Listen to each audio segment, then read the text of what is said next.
Hello friends, Kushagra competition classes के YouTube channel में आपका स्वागत है। हम लोग आज पोस्ट इंडिपेंडेंस हिस्ट्री पढ़ेंगे। मतलब यह है कि जब भारत आज़ाद हुआ 1950 से लेके 2020 तक का इतिहास पढ़ेंगे। बहुत महत्वपूर्ण है, बहुत सारे क्वेश्चंस यहाँ से आते हैं, आपको पता है।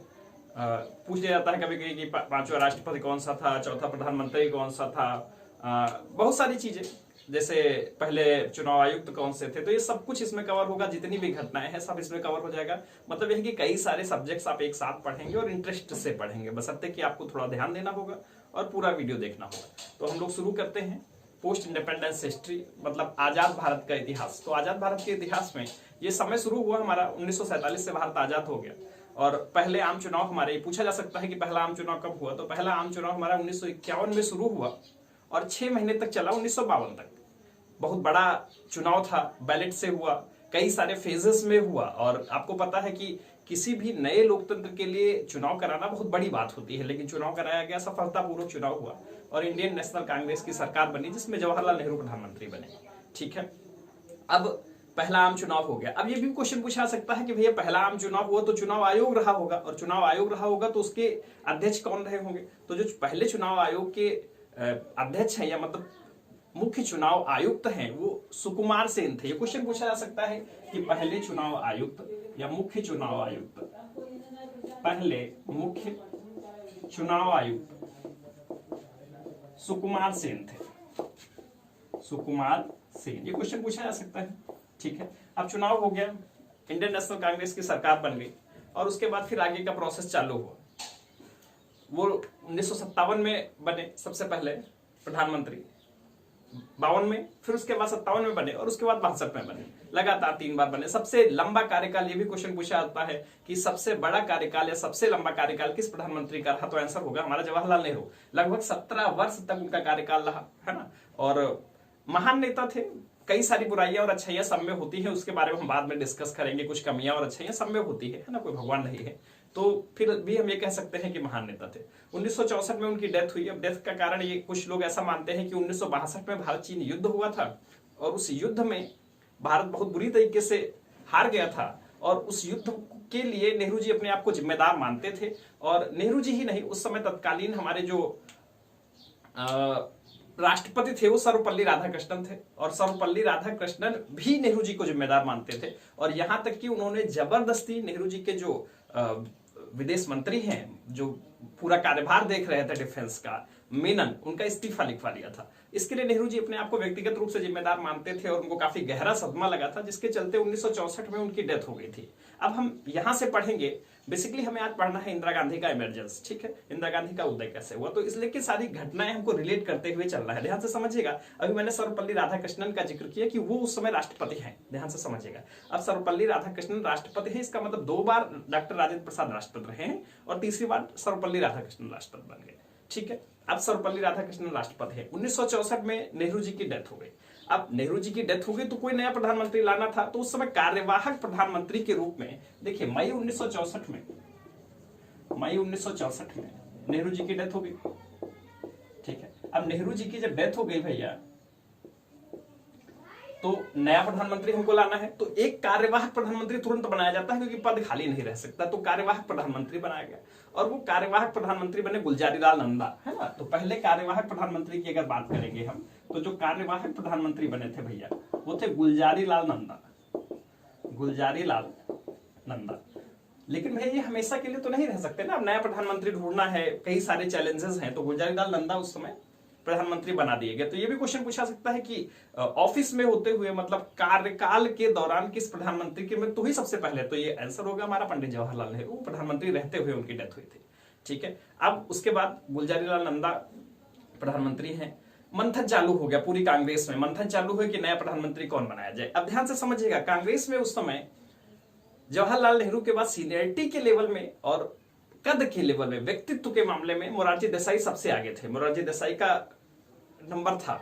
लेकिन उस समय कांग्रेस के जो अध्यक्ष थे, ध्यान से समझिएगा, उस समय 1964 में जो कांग्रेस के अध्यक्ष थे वो थे के कामराज। के कामराज, अब ये दक्षिण भारत के थे। और मैंने कहा मोरारजी देसाई के बारे में आपको बता दूं, ये गुजरात के रहने वाले थे और ये पहले उप जिला कलेक्टर हुआ करते थे गुजरात में। और इस वहां पर एक बार कुछ दंगे हुए थे तो इनकी जांच हुई थी और जांच में माना गया था कि थोड़ा हिंदुओं के पक्ष में थे, है ना। तो वहां पर इन्होंने अपना त्यागपत्र दिया था और गांधी जी के आंदोलन के साथ जुड़ गए थे, इसलिए मतलब इनके साथ थोड़ा हिंदूवादी छवि जुड़ी थी, ये समझिएगा। और दूसरा, इनका व्यक्तित्व बहुत बड़ा था, तो कांग्रेस का जो नेतृत्व था वो इनको प्रधानमंत्री बनाना नहीं चाहता था, स्पेशली कांग्रेस अध्यक्ष कामराज। तो उस समय उन लोगों ने सोचा किसको बनाया जाए, तो उस समय इन्होंने ढूंढा जो हमारे प्रधानमंत्री पद के रूप में, वो ढूंढा लाल बहादुर शास्त्री को। किसको ढूंढा? लाल बहादुर शास्त्री को। और इनको समझाया गया कि भैया पूरी कांग्रेस की डिमांड है कि लाल बहादुर शास्त्री जी प्रधानमंत्री बनेंगे। अब जब पूरी कांग्रेस कह रही है तो मान जाओ, इनको काफी मोटिवेट किया गया और लाल बहादुर शास्त्री जी का भी व्यक्तित्व अच्छा था, बड़ा व्यक्तित्व था, तो उनको प्रधानमंत्री बना दिया गया। तो इसका मतलब यह है कि 1964 में लाल बहादुर शास्त्री प्रधानमंत्री बन गए। अब यहाँ पे सारी चीजें समझिएगा, उस समय भारत की हालत बहुत खराब है, चीन से युद्ध हुआ है, भारत हार चुका है और भीषण इकोनॉमिक क्राइसिस चल रहा है, इकोनॉमी में भारत की हालत बहुत खराब है। और इनका जो कार्यकाल चल रहा है वो भी बहुत एवरेज है, क्योंकि वो ऐसी स्थितियां ही है कि एकदम से कोई मतलब मैचिंग नहीं हो सकता, बहुत साधारण कार्यकाल था। उसी समय हुआ क्या, 1965 में, ध्यान से समझिएगा सारी चीजें, 1965 में पाकिस्तान ने भारत पर आक्रमण कर दिया। क्यों? ये आपको पता ही है कि भैया 1962 में भारत चीन से हार चुका है। अब भारत चीन से हार चुका है तो पाकिस्तान ने सोचा इसी समय भारत कमजोर है, हम भी आक्रमण करते हैं और कश्मीर को आजाद कर लेते हैं। तो पाकिस्तान ने आक्रमण कर दिया।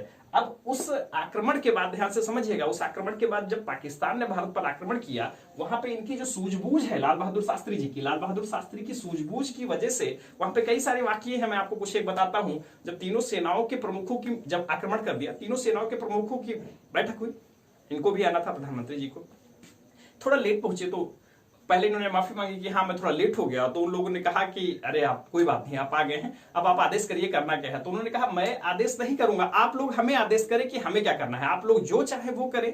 इन्होंने सेना प्रमुखों से कहा आप जो चाहे वो करें, मैं आपके आदेश का अक्षरशः पालन करूंगा और मैं आपके साथ खड़ा हूं। तो उस युद्ध में इनकी सूझबूझ और इनके कुशल नेतृत्व की वजह से, भारत की हालत उस समय बहुत खराब थी, लेकिन इनके सूझबूझ और कुशल नेतृत्व की वजह से भारत ने पाकिस्तान को बहुत बुरी तरीके से हराया था और भारत काफी आगे तक निकल गया था, मतलब काफी हिस्सा भारत ने पाकिस्तान का जीत लिया था। बहुत भारत ने पाकिस्तान को हराया तो था ही, और पाकिस्तान का काफी सारा हिस्सा जीत लिया, जबकि भारत की हालत खराब थी। उसी युद्ध के दौरान, ध्यान से समझिएगा, उसी युद्ध के दौरान मैंने कहा भारत की आर्थिक हालत बहुत खराब है, आपको पता ही है आर्थिक हालत बहुत खराब थी, क्योंकि युद्ध हुआ और उसके बाद इकोनॉमिक हालत प्रॉब्लम्स बहुत ज्यादा थी। तो भारत के पास पर्याप्त अनाज भी नहीं था, भूखमरी की कंडीशन थी। तो इन्होंने पूरे देश से अपील की थी कि सोमवार की रात को प्रत्येक व्यक्ति भोजन नहीं करेगा, व्रत करेगा, ठीक है। और इसको इन्होंने सबसे पहले अपने से शुरुआत किया था, कहा था मैं भी नहीं करूंगा, तो पूरे देश ने इनका पालन किया। और इन्होंने उसी समय एक नारा दिया था, जय जवान जय किसान का, जो बहुत लोकप्रिय हुआ उस युद्ध में, वो नारा बहुत लोकप्रिय हुआ, जय जवान जय किसान का, ठीक है। और वो युद्ध भारत जीत गया। उस युद्ध जीतने के बाद जो एक साधारण सा कार्यकाल था, वो पूरे देश के लिए हीरो हो गए। लाल बहादुर शास्त्री जी पूरे देश के लिए हीरो हो गए। तो ध्यान से समझिएगा, भारत में एक परसेप्शन है, स्पेशली जब पाकिस्तान से युद्ध होता है तो भारत में एक परसेप्शन है कि जब वो जीत जाता है तो वो व्यक्ति हीरो हो जाता है उस समय, है ना। तो लाल बहादुर शास्त्री जी उस समय देश के लिए हीरो थे। अब युद्ध भारत जीत चुका है, कुछ और विश्व के पटल पर आप समझिए, चीजें समझिए ध्यान से, है ना। उस समय अमेरिका और चीन दोनों पाकिस्तान के साथ में थे, अमेरिका और चीन दोनों। अमेरिका का समर्थन था और चीन का भी था। अब हुआ क्या, 1966 में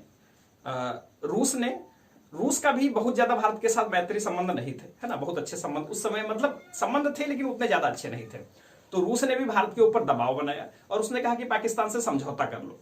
तो अब वो जो समझौता हुआ था वो ताशकंद में हुआ था, ध्यान से समझिएगा, वो ताशकंद में समझौता हुआ था जनवरी 1966 में। जनवरी 1966 में, ये मैं रफ किए दे रहा हूं, ध्यान से समझिएगा सारी चीजें और फैक्ट्स जरूर समझते जाइएगा। जो मैं फैक्ट्स बता रहा हूं ये सारे इंपॉर्टेंट फैक्ट्स हैं। मैं लेक्चर जो लूंगा वो भले कहानी टाइप में होगा, लेकिन इससे बहुत सारे क्वेश्चंस आपको मिलेंगे। जनवरी 1966 में, 1966 में ताशकंद में एक समझौता हुआ, ताशकंद में एक समझौता हुआ। हालांकि इसके लिए लाल बहादुर शास्त्री जी राजी नहीं थे, लेकिन मजबूरी में उनको वहां जाना पड़ा और उस समझौते में शामिल हुए। अब समझौते में रूस ने और अमेरिका ने दबाव डाला भारत से कि आप दोनों लोग अपनी पुरानी स्थितियों पर वापस चले जाएं, मतलब युद्ध से पहले जहां जहां सेनाएं थी वहां वापस चले जाइए और ये युद्ध खत्म करिए, युद्ध विराम करिए। भारत ने कहा युद्ध विराम तो हम कर सकते हैं, लेकिन हम अपनी स्थिति छोड़ नहीं सकते। उस पर इनके ऊपर दबाव डाला गया, कई सारे विदेशी दबाव थे, जिसके चक्कर में इन्होंने उस समझौते पर साइन किए, ठीक है। लेकिन उसी रात, उसी समझौते वाली रात 11 जनवरी 1966 को लाल बहादुर शास्त्री जी की मौत हो गई, वही ताशकंद में। ये ताशकंद यूएसएसआर का पार्ट था, उज्बेकिस्तान के आसपास है, यूएसएसआर का पार्ट था, ठीक है, वही इनकी मृत्यु होगी। अब 11 जनवरी 1966 को इनकी मृत्यु होगी और संदेहास्पद परिस्थितियों में। हालांकि कुछ लोग ऐसा बोलते हैं कि इनका हार्ट अटैक पहले एक बार हो चुका था, तो दोबारा हार्ट अटैक हुआ और उससे मृत्यु हो गई।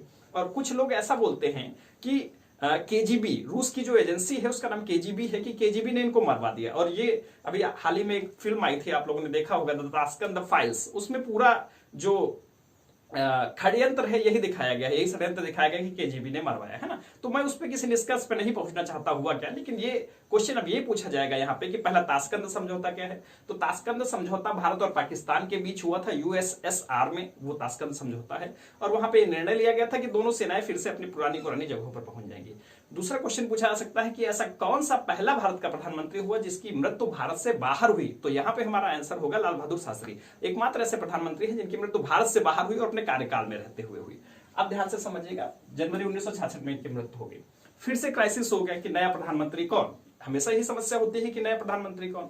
अब नया प्रधानमंत्री कौन, इसके लिए फिर से क्राइसिस है। फिर से वही अध्यक्ष, पहले अध्यक्ष क्या नाम बताया था मैंने आपको, बताइए भैया क्या नाम बताया गया था। नहीं बता सकते आप लोग, चलिए कोई नहीं, मैं ही बता देता हूं। कांग्रेस अध्यक्ष थे के कामराज। अब ध्यान से समझिएगा, इनको भारतीय राजनीति में किंग मेकर कहा जाता है। क्यों? क्योंकि इन्होंने दो प्रधानमंत्री बनाए, है ना। तो इनको किंग मेकर के नाम से जाना जाता है, के कामराज को।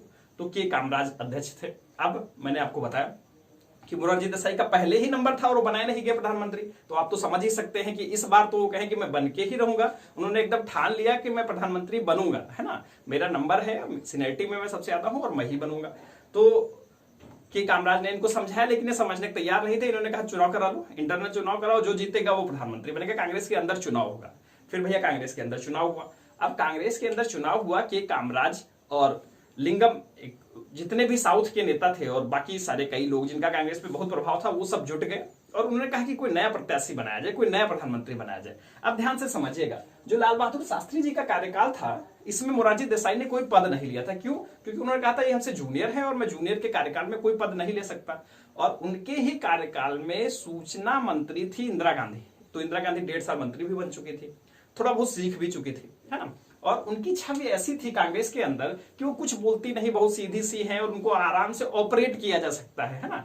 तो कामराज और जितना भी कांग्रेस का सीनियर नेता था उनके ऑर्गेनाइजेशन में, उसने ये सोचा कि इंदिरा गांधी ज्यादा सही रहेंगे, क्योंकि इनको हम लोग कंट्रोल कर सकते हैं। मोरारजी देसाई को कंट्रोल करना आसान नहीं है, हम लोगों के बस की बात नहीं है, क्योंकि इनका कद हम लोगों से काफी बड़ा है, इसलिए इनको कंट्रोल नहीं किया जा सकता, ठीक है। अब उन लोगों ने निर्णय लिया कि इंदिरा गांधी को बनाया जाए। क्यों बनाया जाए? ऐसा नहीं है कि इंदिरा गांधी से उनके घनिष्ठ संबंध थे, ऐसा इसलिए है क्योंकि इंदिरा गांधी को माना जाता था ये बहुत सीधी नेता है और इनको कंट्रोल करना थोड़ा आसान होगा हमारे लिए, इसलिए इंदिरा गांधी को प्रधानमंत्री बनाते हैं, ठीक है। और उसी समय एक टर्म क्वाइन हुआ था इंदिरा गांधी के लिए, और वो टर्म था गूंगी गुड़िया। ध्यान से समझिएगा, ये भारतीय राजनीति में बहुत महत्वपूर्ण शब्द है गूंगी गुड़िया। उनके लिए एक शब्द चलता था गूंगी गुड़िया, वो कहते थे गूंगी गुड़िया है, क्या करना, हम लोग इसको आराम से कंट्रोल कर सकते हैं, ठीक है।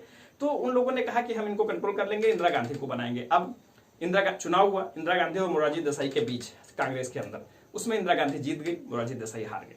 इंदिरा गांधी, हालांकि उसी समय ध्यान से समझिएगा, जनवरी 1966 में दोबारा फिर गुलजारीलाल नंदा कार्यवाहक प्रधानमंत्री बने थे कुछ दिन के लिए। फिर चुनाव हुआ और उसमें इंदिरा गांधी जीती, कांग्रेस के अंदर चुनाव हुआ, इंदिरा गांधी जीती और इंदिरा गांधी प्रधानमंत्री बनी 1966 में।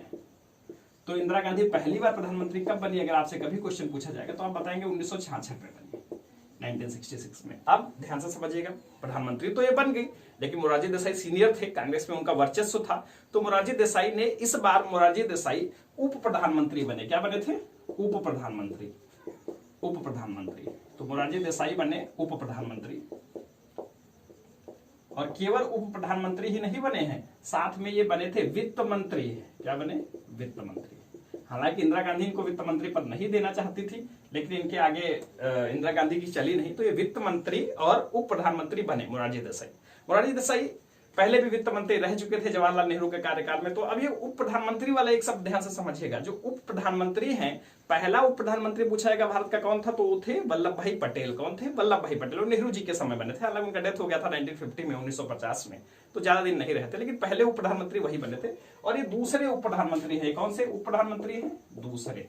तो दूसरे जो उप प्रधानमंत्री बने वो कौन बने हैं? मोरारजी देसाई, ठीक है, मोरारजी देसाई बने हैं दूसरे प्रधानमंत्री, ठीक है, मोरारजी देसाई बने हैं दूसरे उप प्रधानमंत्री। अब यहां पे ध्यान से समझिएगा, एक कार्यकाल चालू हुआ कांग्रेस। अब ये सबको पता था, पूरी जनता को पता था कि मोरारजी देसाई और इंदिरा गांधी में निपट नहीं रही है। भैया ऑब्वियसली नहीं निपटती, जैसे वर्तमान समय में कई सारे नेताओं में नहीं निपटती, वैसे उस समय भी पता था कि ये दोनों विरोधी ध्रुव हैं, इनमें निपट नहीं रही है, एकदम निपट नहीं रही। तो उस समय निपट नहीं रही थी, कमजोर कांग्रेस थी, मतलब दो धड़ थे, तो कमजोर कांग्रेस थी। अब मैंने आपको बताया था कि 1962 में चुनाव हुआ था, तो अब अगला आम चुनाव कब होना था? 1967 में। इंदिरा गांधी अभी केवल 1.5 साल प्रधानमंत्री लगभग रही थी, 1-1.5 साल। 1967 में आम चुनाव होना था। कमजोर कांग्रेस थी, इंदिरा गांधी को बहुत बड़ा अनुभव नहीं था, और मोरारजी देसाई, दोनों लोग साथ में दिख जरूर रहे थे लेकिन साथ में थे नहीं, है ना। दिख रहे थे, जनता के सामने दिखना ही पड़ रहा था, लेकिन साथ में थे नहीं। तो इन सारी बातों का प्रभाव पड़ा और चुनाव लड़ा, कांग्रेस जीत गई। कांग्रेस जीती जरूर, लेकिन ये जीत बहुत फीकी जीत थी, क्योंकि कांग्रेस मात्र 283 सीट लेके आई, मतलब लगभग बहुमत के आसपास, है ना। कांग्रेस इस 1967 के आम चुनाव में मात्र 283 सीट लेके आई थी, मतलब लगभग बहुमत के आसपास, है ना। अब इंदिरा गांधी को बहुत मुश्किल थी, क्योंकि उनको पता था कि सीटें बहुत कम हैं, और इंदिरा गांधी उस समय ये सोचने लगी थी कि अब मुझे जनता से जुड़ना है, कांग्रेस का प्रभाव स्थापित करना है, और मुझे अपना प्रभाव देश में स्थापित करना है, गांधी परिवार का प्रभाव देश में स्थापित करना है। बेसिकली ये इंदिरा गांधी के दिमाग में चलने लगा था। इसके लिए 1967 के बाद उन्होंने कई सारे प्लान किए। 1967 में ही, 1967 में ही वो हरित क्रांति लेके आई थी। हरित क्रांति, ध्यान से समझिएगा। अब क्योंकि उनके दिमाग में अभी चलने लगा था कि मुझे जनता का नेता बनना है, मुझे जनता के बीच अपनी पकड़ मजबूत करनी है, इसलिए मुझे कुछ ऐसे काम करने पड़ेंगे जिससे जनता मुझे रिकॉग्नाइज करे, मैं जनता की नेता बन पाऊं, है ना, और कांग्रेस को भी एक अलग पहचान दिला पाऊं। उन्होंने 1967 में एक हरित क्रांति शुरुआत की, और हरित क्रांति की भारत में जो जिन्होंने शुरुआत की वो MS स्वामीनाथन थे। कौन थे? पूछा आता है क्वेश्चन। हरित क्रांति की भारत में जिन्होंने शुरुआत की वो कौन थे? MS स्वामीनाथन। तो 1967 में उन्होंने हरित क्रांति शुरू की। केवल इससे हालांकि बहुत फायदा हुआ, देश में बहुत सारा अनाज का उत्पादन बढ़ा, वो इकोनॉमिक की बात है, अभी मैं केवल इंदिरा गांधी के कार्यकाल की बात कर रहा हूँ। तो इन्होंने एक काम ये किया, उसके बाद थोड़ा और आगे बढ़ी। हाँ, ध्यान से समझिएगा, 1967 में एक और घटनाक्रम है। वो घटनाक्रम क्या है? प्रधानमंत्री का चुनाव हुआ, उसके बाद राष्ट्रपति का चुनाव होना था। राष्ट्रपति के चुनाव में के कामराज और पूरा कांग्रेस, मोरारजी देसाई, सब लोग ये चाहते थे कि राधाकृष्णन को दोबारा राष्ट्रपति बनाया जाए। 62 से 67 में बने। मैंने बताया कि राधाकृष्णन बहुत तेज तर्रार व्यक्तित्व के आदमी थे। वो जवाहरलाल नेहरू की नहीं सुनते थे, उन्होंने परेशान कर दिया था। इंदिरा गांधी की नहीं सुनते थे, उनको भी परेशान करके रखा था। तो इंदिरा गांधी किसी भी कीमत पर नहीं चाहती थी कि राधाकृष्णन बने राष्ट्रपति, और कांग्रेस का नेतृत्व, स्पेशली के कामराज, क्योंकि वो भी दक्षिण के थे, वो चाहते थे इनको भी दोबारा मौका मिलना चाहिए। तो वहां से थोड़ा सा मनमुटाव चालू हुआ, लेकिन इंदिरा गांधी ने सबको सहमत कर लिया कि दोबारा ये नहीं बनेंगे। अब राष्ट्रपति इस बार किसी पढ़े लिखे आदमी को ही बनाएंगे, हम विद्वान आदमी को बनाएंगे, लेकिन माइनॉरिटी को बनाएंगे, है ना, मुस्लिम को बनाएंगे। तो उन्होंने 1967 में जो राष्ट्रपति बनाया वो बने जाकिर हुसैन। कौन बने? जाकिर हुसैन। सब नंबर पूछे जाते हैं, आपको सारी चीजें दिमाग में रखनी है कि पहले राष्ट्रपति डॉक्टर राजेंद्र प्रसाद, दूसरे सर्वपल्ली राधाकृष्णन, और 1967 में तीसरे राष्ट्रपति बने वो कौन थे? जाकिर हुसैन। ठीक है, अब हुआ क्या, ध्यान से समझिएगा, बहुत सारी चीजें। 1967 में जाकिर हुसैन राष्ट्रपति बने। 2 साल के बाद जाकिर हुसैन की मृत्यु होगी 1969 में। यहां पे एक और समस्या कांग्रेस के सामने खड़ी है। 1969 में जाकिर हुसैन की मृत्यु हो गई। ये भी क्वेश्चन पूछा जाता है। अब ध्यान से सुन, सारी चीजें बहुत ध्यान से समझिएगा कि कौन से ऐसे पहले राष्ट्रपति हैं जिनकी ऑफिस में डेथ हुई। ऑफिस का मतलब होता है काम करते समय, मतलब कार्यकाल में डेथ हुई। कौन से ऐसे पहले राष्ट्रपति हैं? तो आंसर हमारा होगा जाकिर हुसैन। जाकिर हुसैन ऐसे पहले राष्ट्रपति हैं जिनकी कार्यकाल में ही मृत्यु हो गई। अब जाकिर हुसैन की मृत्यु होगी 1969 में। उस समय हमारे उपराष्ट्रपति, जो उपराष्ट्रपति होता है वही राष्ट्रपति बनता है। जैसे डॉक्टर राजेंद्र प्रसाद के बाद उपराष्ट्रपति सर्वपल्ली राधाकृष्णन थे, वो राष्ट्रपति बन गए। ठीक है, अब इस समय उपराष्ट्रपति थे हमारे वीवी गिरी। कौन थे? वीवी गिरी। सारे घटनाक्रम बहुत महत्वपूर्ण है, ध्यान से समझिएगा। वीवी गिरी उपराष्ट्रपति थे, जाकिर हुसैन राष्ट्रपति थे, इनकी डेथ हो गई तो वीवी गिरी भैया राष्ट्रपति बन गए। कुछ समय के लिए कार्यवाहक राष्ट्रपति, जब भैया डेथ के बाद कोई बनता है तो भारत में उसको कार्यवाहक बोलते हैं, और कुछ समय के लिए बनता है, 6 महीने के अंदर दोबारा चुनाव कराना होता है। आपको पता है अमेरिका में हालांकि फुल टाइम के लिए बन जाता है, लेकिन यहाँ ऐसा नहीं होता, यहाँ शॉर्ट टाइम के लिए बनता है, केवल 6 महीने के लिए। ठीक है, तो अब दोबारा चुनाव की बात हो गई। कांग्रेस में पूरा नेतृत्व, कांग्रेस का जितना भी नेतृत्व था उस समय, कांग्रेस के अध्यक्ष थे निजलिंगम और के कामराज। बाकी सब लोग ये चाहते थे कि जो नए राष्ट्रपति बने, जो कांग्रेस का प्रत्याशी होंगे, वो होंगे नीलम संजीवा रेड्डी। नीलम संजीवा रेड्डी, इनको पूरा कांग्रेस राष्ट्रपति बनाना चाहती थी। ये कांग्रेस के अधिकृत प्रत्याशी थे, नीलम संजीवा रेड्डी। लेकिन इंदिरा गांधी इनको नहीं बनाना चाहती राष्ट्रपति, वो नहीं चाहती थी कि ये राष्ट्रपति बने। अब नीलम संजीवा रेड्डी राष्ट्रपति हो गए।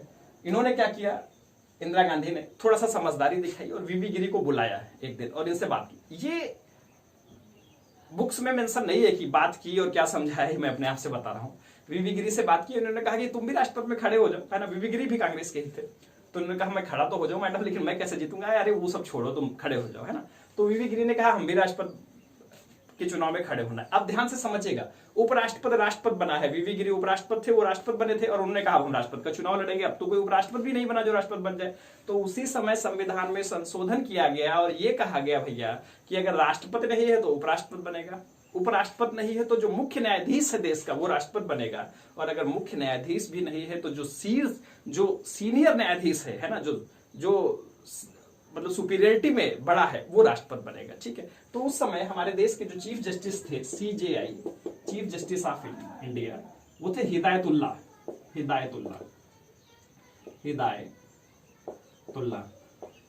तो हिदायतुल्लाह जी बने भैया हमारे देश के राष्ट्रपति। ध्यान से समझिएगा, हालांकि 2 महीने ही बने, लेकिन ये बहुत महत्वपूर्ण क्वेश्चन है, बहुत बार एग्जाम में पूछा गया है कि देश में एकमात्र ऐसे न्यायाधीश हैं जो राष्ट्रपति बने हैं, पहले ऐसे न्यायाधीश जो राष्ट्रपति बने हैं, उनका नाम है एम हिदायतुल्लाह जी राष्ट्रपति बन गए, ठीक है। अब ये राष्ट्रपति बन गए, वीवी गिरी जी चुनाव में खड़े हो गए। कांग्रेस के अधिकृत प्रत्याशी कौन है, ध्यान रखिएगा, नीलम संजीवा रेड्डी, ये कांग्रेस के प्रत्याशी हैं, लेकिन खड़े हैं वीवी गिरी जी भी, 2 लोग खड़े हैं, वीवी गिरी भी खड़े हैं, 2 लोग खड़े हैं, वीवी गिरी भी हैं और नीलम संजीवा रेड्डी भी हैं। अब ये अधिकृत प्रत्याशी हैं, कांग्रेस ने व्हिप जारी कर दिया। व्हिप शब्द सुना होगा आप लोगों ने अभी राज्यसभा वगैरह जब वोटिंग होती है। व्हिप मतलब ये होता है कि एक आदेश जारी कर दिया जाएगा कि सबको प्रेजेंट रहना है और सबको वोट देना है। कांग्रेस ने व्हिप जारी किया कि सारे सदस्यों को प्रेजेंट रहना है और सब लोग नीलम संजीवा रेड्डी को वोट देंगे। अब भैया इंदिरा गांधी सोचिए ऐसे कैसे काम चलेगा। तो इंदिरा गांधी पहले तो पीछे से सपोर्ट कर रही थी, फिर वो खुल के आ गए और उन्होंने मीटिंग बुलाई, बैठक बुलाई कांग्रेस की। उन्होंने कहा भैया राष्ट्रपति देश का सिंबल होता है, राजनीतिक पार्टी का नहीं होता, इसलिए आप लोग व्हिप की चर्चा चिंता न करें, आप लोग अपने अंतर आत्मा की आवाज सुनकर वोट दें। तो लोग समझ गए अंतर आत्मा का यहाँ पर मतलब यही है कि वीवी गिरी को वोट दें।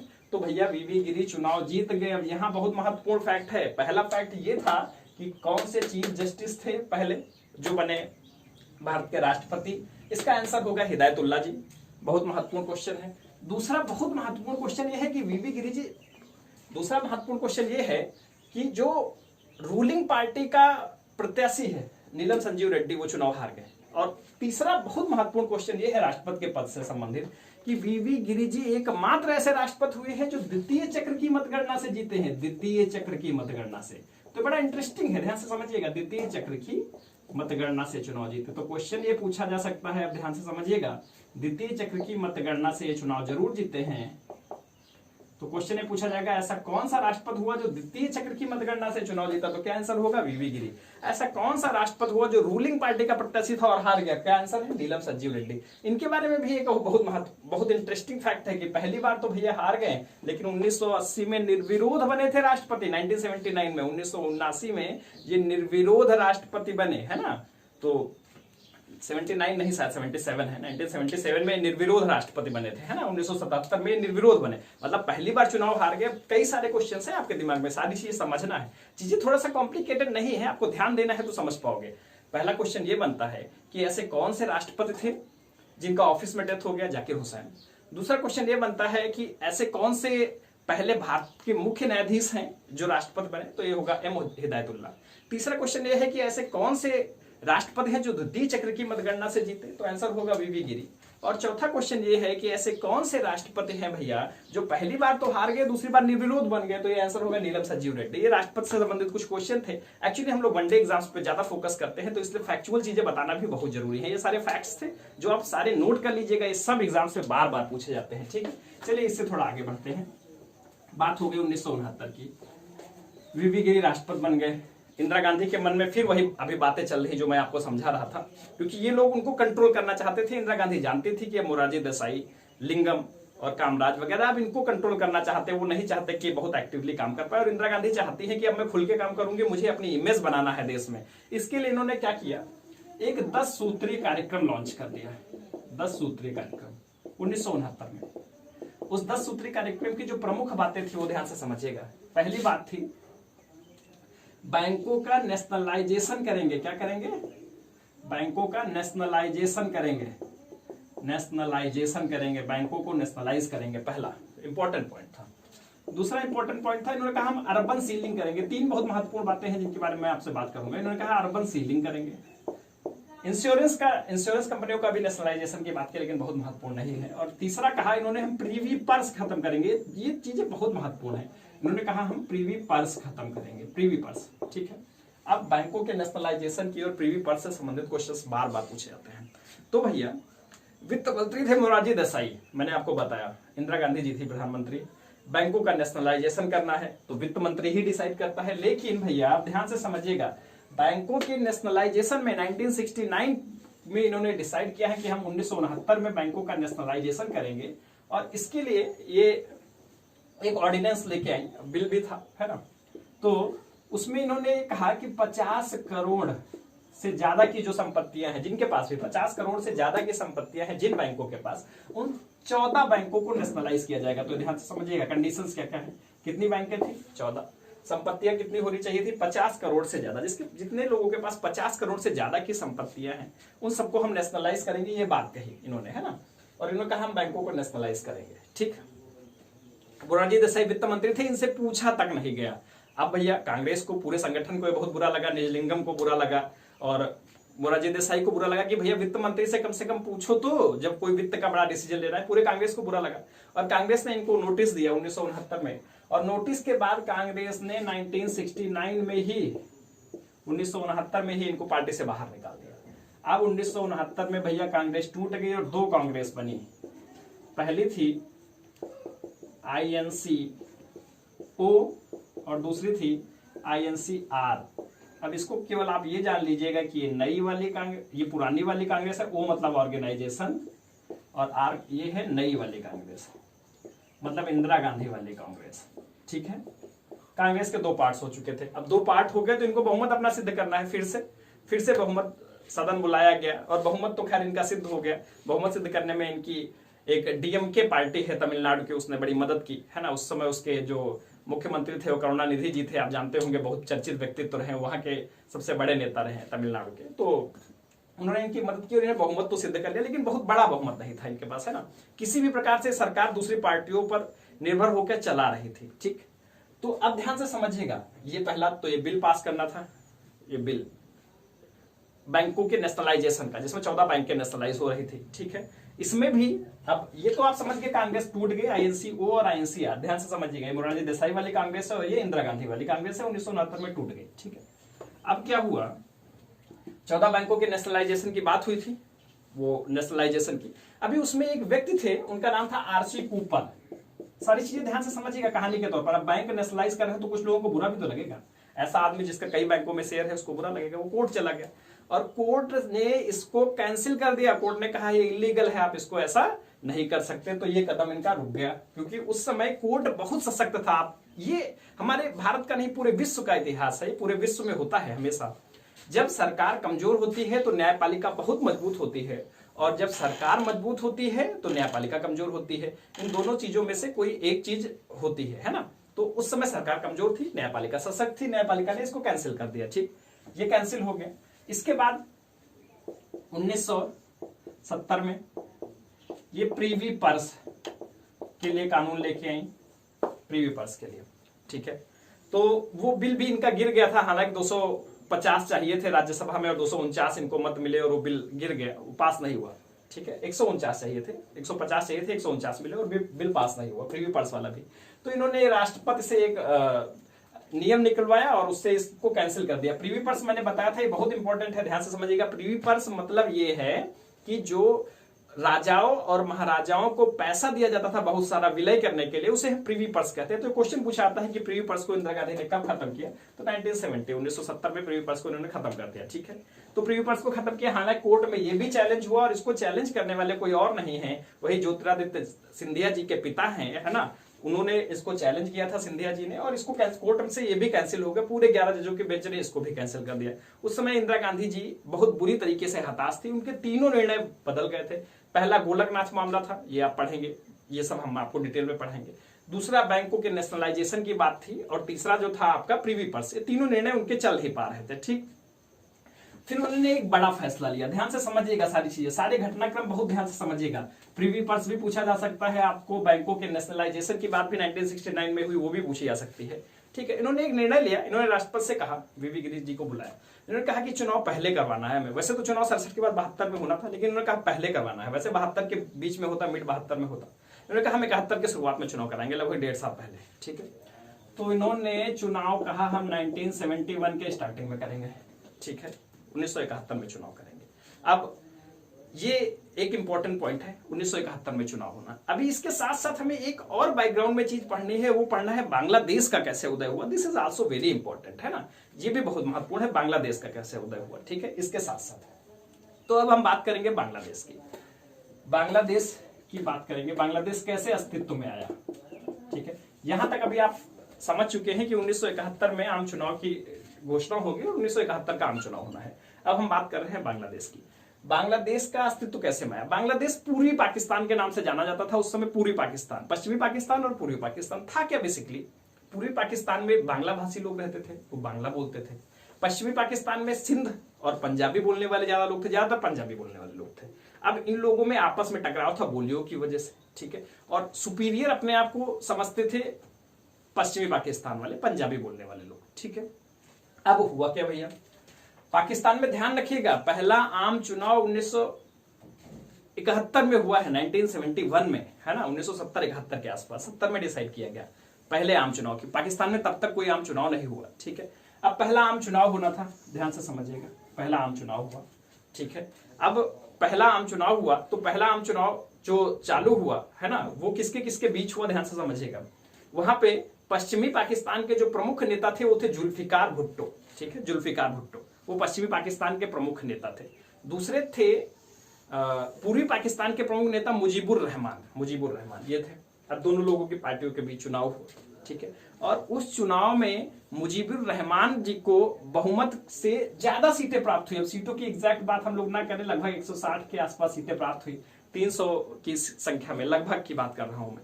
तो उनको बहुमत से ज्यादा सीटें प्राप्त हुई। अब बहुमत से इनको ज्यादा सीटें प्राप्त हुई तो फिर क्या होना है उसके बाद ध्यान से समझिएगा। है तो मुजीबुर रहमान की जो पार्टी थी पूर्वी पाकिस्तान में, उसको 160 सीटें मिली। ध्यान से इस चीज को समझ जरूर लीजिएगा। ऐसे ये पश्चिमी पाकिस्तान है, ये वेस्ट पाकिस्तान है और ये ईस्ट पाकिस्तान है। ये वेस्ट पाकिस्तान है और ये ईस्ट पाकिस्तान है। ठीक है, चुनाव हुआ, लगभग 300 के आसपास सीटें हैं, जिसमें ईस्ट पाकिस्तान ने 160 सीटें लगभग जीती। लगभग की बात कर रहा हूँ, मतलब इनकी सरकार बननी चाहिए देश में मुजीबुर रहमान के नेतृत्व में। मुजीबुर रहमान, ठीक है, इनकी सरकार बननी चाहिए। ठीक है, लेकिन वहां के उस समय जो आर्मी प्रमुख थे वो थे याहिया खान। कौन थे भैया, ध्यान से समझिएगा, याहिया खान, ये आर्मी के प्रमुख थे। ठीक है, इनको ये एकदम पसंद नहीं करते थे पूर्वी पाकिस्तान वालों को और मुजीबुर रहमान को। इन्होंने कहा जबरदस्ती सरकार हम बनाएंगे पश्चिमी पाकिस्तान की ही, और सरकार बनेगी जुल्फिकार भुट्टो की। उधर मुजीबुर रहमान थे, इधर कौन थे, ध्यान से समझिएगा, जुल्फिकार भुट्टो। अब जुल्फिकार भुट्टो को आप जानते हैं, नहीं जानते तो जान लीजिए। जुल्फिकार भुट्टो, इनकी लड़की बेनजीर भुट्टो और उनके जो भी पोते हैं वो नाती, वो है बिलावल भुट्टो, है ना। यहाँ जैसे भारत में राहुल गांधी, वैसे पाकिस्तान में बिलावल भुट्टो, है ना। ठीक है, तो समझ लीजिए जुल्फिकार भुट्टो थे।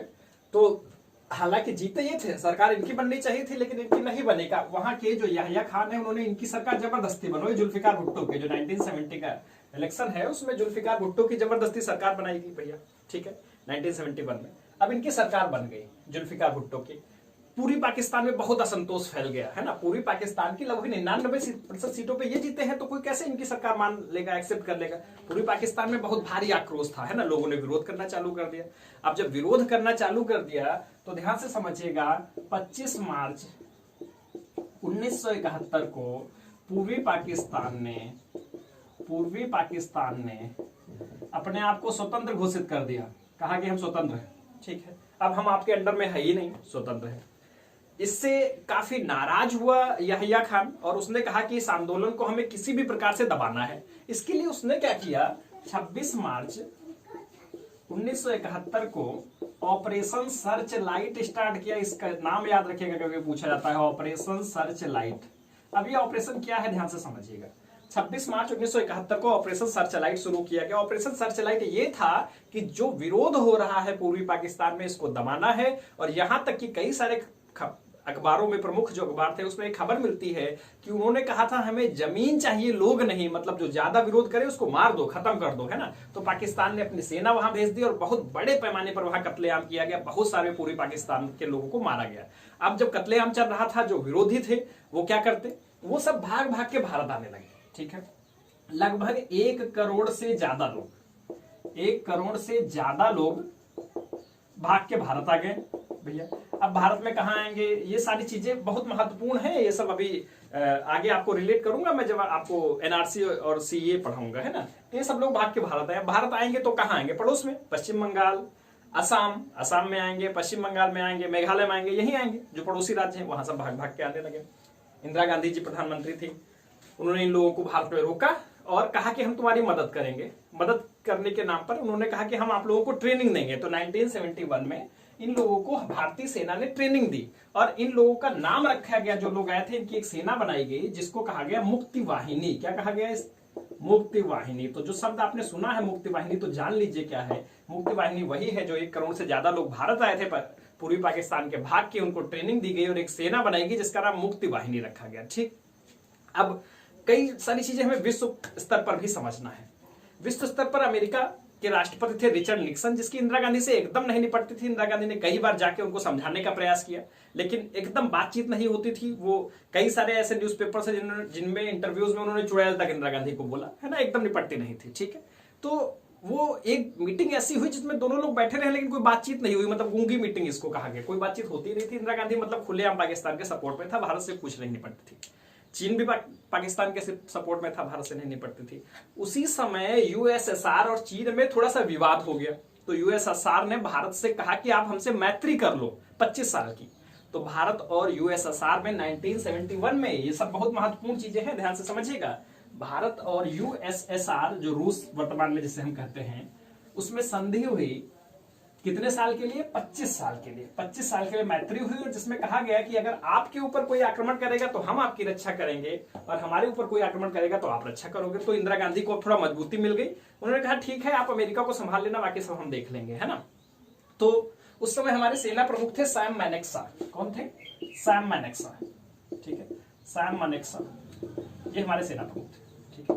इनको इंदिरा गांधी ने बुलाया और कहा कि क्या किया जाए भैया, है ना, इतने लोग आ रहे हैं, इतने तो भारत की आर्थिक स्थिति इतनी खराब हो जाएगी, खाने को ही कुछ नहीं बचेगा, कुछ ना कुछ तो करना है, इसका उपाय तो हम लोगों को करना ही पड़ेगा। तो उन्होंने कहा इस समय युद्ध एकदम हम नहीं कर सकते। वो लगभग बुलाया था उन्होंने जून के आसपास। उन्होंने कहा इस समय हम युद्ध एकदम नहीं कर सकते, आपको इंतजार करना पड़ेगा, कम से कम 6 महीने का इंतजार करिए। जब ठंडक आ जाएगी बरसात के बाद, तो उस समय बर्फ से चीन की सीमा बंद हो जाएगी, चीन मदद नहीं कर पाएगा पाकिस्तान की, और उसी समय हम आक्रमण कर सकते हैं, ठीक। तो इंतजार किया गया और भारत ने एक डेट डिसाइड कर ली कि हम 4 दिसंबर को आक्रमण करेंगे, 4 दिसंबर को आक्रमण करेंगे और आजाद करवाएंगे, ठीक है। पाकिस्तान को भी पता चल गया और पाकिस्तान ने क्या किया, 3 दिसंबर 1971 को भारत के ऊपर आक्रमण कर दिया। पहले उसने कहा कि हम ही पहले कर देते हैं, पाकिस्तान में बहुत विरोध होने लगा, कहा भारत पर आक्रमण करो, पाकिस्तान ने पहले ही कर दिया, हवाई हमला किया, ठीक। भारत को मौका भी मिल गया, भारत चाहता ही था कि पहले पाकिस्तान हमला करे, तो भारत ने उसका जवाब दिया और भारत ने युद्ध किया। और ये युद्ध मात्र 3 दिन में खत्म हो गया था लगभग, है ना, और पूरा युद्ध खत्म होते होते थोड़ा समय लगा, लेकिन लगभग 3 दिन में युद्ध खत्म हो गया था, है ना। 6 दिसंबर 1971 तक 3 दिन में लगभग युद्ध खत्म हो गया था, बहुत तेजी से युद्ध हुआ, ठीक है। और पाकिस्तान की पूरी सेना वहां पे जो पूरी पाकिस्तान में थी, लगभग 93,000 सैनिक, कितने सैनिक थे भैया, 93,000। पाकिस्तान के 93,000 सैनिकों ने समर्पण कर दिया भारत के सामने, ठीक है, और उनको वहीं पे कैद कर दिया गया पूर्वी पाकिस्तान में ही, ठीक है। और जो मुजीबुर रहमान थे, जो पश्चिमी पाकिस्तान के कब्जे में थे, ठीक है, वो वहां से छोड़ा गया, उनको भारत ने छुड़वाया और वो दिल्ली होते हुए पहले दिल्ली आए और फिर वो गए पूर्वी पाकिस्तान और वहां पे वो प्रधानमंत्री बने। तो 16 दिसंबर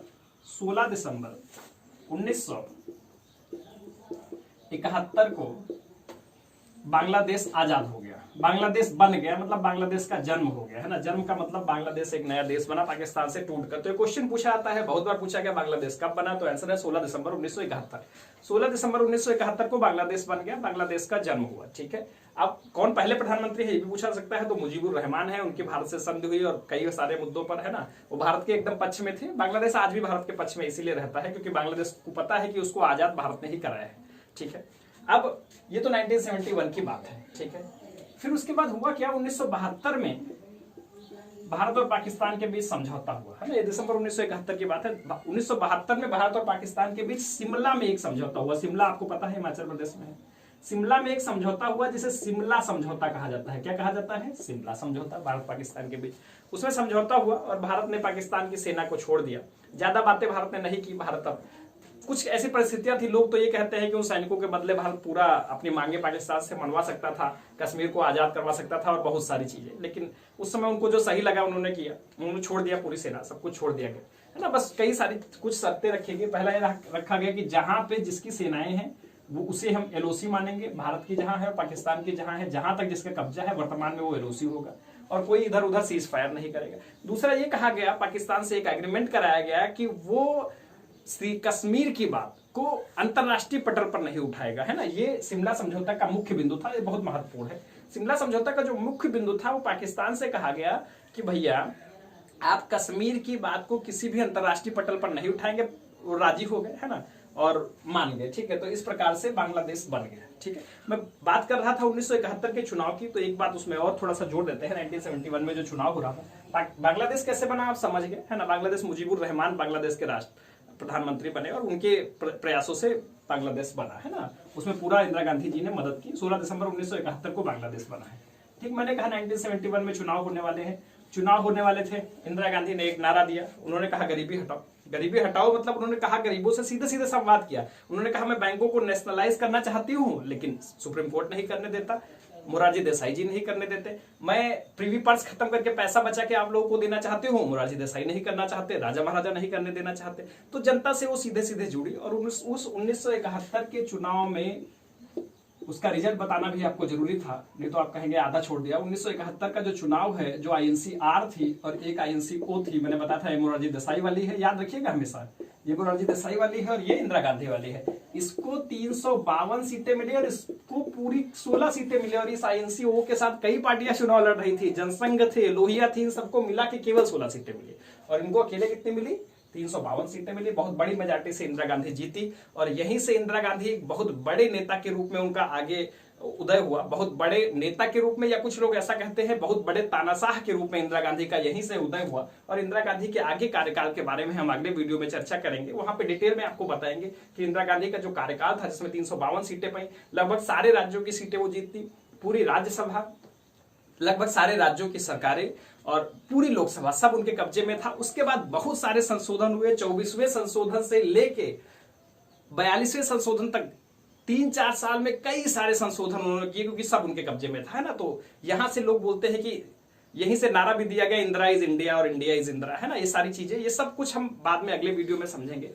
सारी चीजें बहुत ध्यान से समझिएगा। हम आपको कहानी जरूर सुना रहे हैं लेकिन फैक्ट्स भी बता रहे हैं। फैक्ट्स अगर आपको पता चल गए तो आप बहुत सारे क्वेश्चंस एग्जाम में कर पाएंगे और आपकी समझ डेवलप होगी, ठीक है। तो चलिए हम लोग इसको आगे देखेंगे, है ना। आप लोग चैनल को सब्सक्राइब करें और बाकी लोगों को भी प्रमोट करें, है ना।